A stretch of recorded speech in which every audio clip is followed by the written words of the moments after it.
तिसरा आहे रम. हा बीजमंत्र मणिपूर चक्रासाठी आहे. हा बीजमंत्र आत्मविश्वास आणि पचनाचे केंद्र आहे.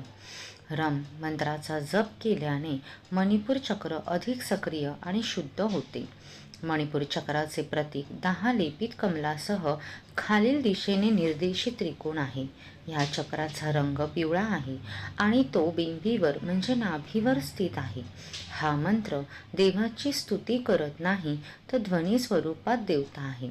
ह्या मंत्राचा जप केल्याने वैयक्तिक शक्ती वाढते, नकारात्मक भावना आणि विचारांना विरजण घालते, कमालीचा आत्मविश्वास निर्माण करते, कोणत्याही परिस्थितीत स्वतःसाठी उभे राहण्याची क्षमता प्रदान करते. मणिपूर चक्र ॲक्टिव्ह करण्यासाठी योगासने आहेत.